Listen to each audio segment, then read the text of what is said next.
welcome back to my art desk. Today I'm doing another character design challenge, and this time I'm going to be doing school supplies as characters. So I have my little spinning wheel here with a few back to school supplies on them. I'm just going to hit the center of the wheel, give it a spin, and make a character with whatever I get. Alright, our first character is going to be based off of a notebook. So for my notebook character, I opted to draw a boy, and I thought because notebooks, you use them in every class, that this character would be showing up at every class.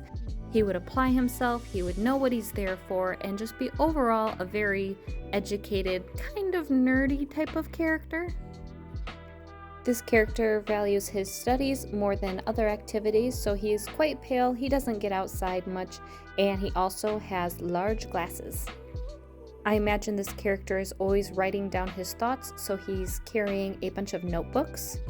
But I don't think he's a shy type of character. I think he's very confident in who he is, and I think he takes pride in being well-rounded in each of his classes. This type of character would view going to school as if it were a job, so he dresses up each day in a dress shirt and some slacks. I gave him some messy curly hair. I imagine he's typically running his fingers through it while he's poring over his studies. And I included a little pencil tucked behind one of his ears as well. I imagine there's probably always one pencil or pen hiding somewhere in his hair. This character is a very fashionable know-it-all.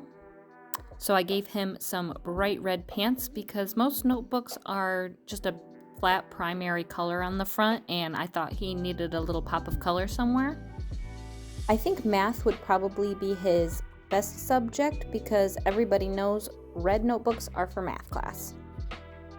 For his shirt, I wanted it to look like lined notebook paper, so I left it white, added some light blue striping, and then one red stripe at the top.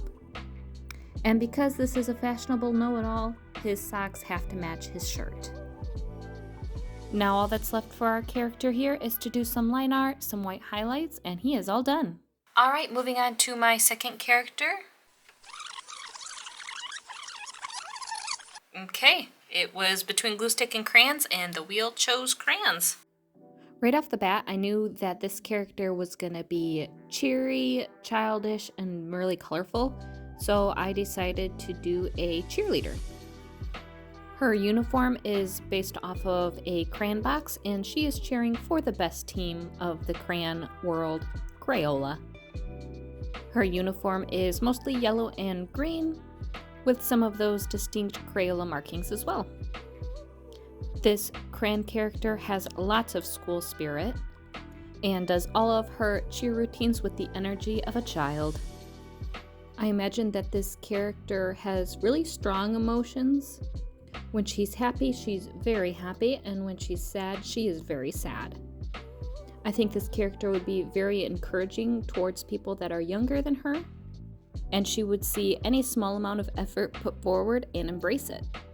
I don't think this character would get hung up on being a perfectionist. I think she would care more about embracing her feelings in the moment.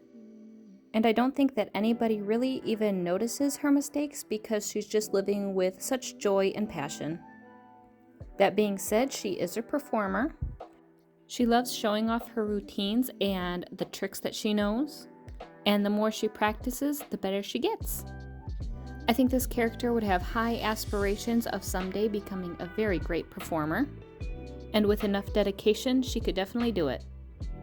I'm just finishing up this crayon character with a little bit of line art and some white highlights, and then she will be all done. Alright, moving on to my third and final prompt. Let's see what I get. Alright, my final character will be based on the backpack. For this character, I wanted to focus on his clothing being loose and baggy and lots of pockets to resemble a backpack. As for his personality, I don't think he would do many extracurriculars in school or really be that outstanding in any subjects. I think he's more of a people person. I think he easily makes friends, and everybody knows you can come to him for a stick of gum. He doesn't care about the rules that the teachers set in place. He's more concerned about how his fellow students view him. I think a character like this might have low self-esteem because he's always hiding himself. And his tough guy face is really just a charade. Once you get to know him, he's really soft on the inside. I imagine this character has 1, maybe 2 best friends, and definitely a dog. I imagine a lot of people would flock to him wanting to be friends, but he only deeply opens up to a couple of people. This character doesn't quite have a direction in life set yet. He's still trying to figure out who he is. I think he's really good at reading social cues, which does give him quite an advantage when it comes to winning people over. Now it's time for a little bit of line art, and then he's done. Alright guys, here are my final characters based off of School Supplies. I hope you enjoyed watching. If you did, make sure you hit the like button. And if you want to show off your own characters based off of School Supplies, you can send me a picture of your artwork over on my Instagram at Rachel's Art Desk. And if you'd like, I could even showcase them here on my YouTube channel during my next character design video. Alright, that's it for today. I hope this helped get some creative juices flowing. Now go make some art, and I will see you next time.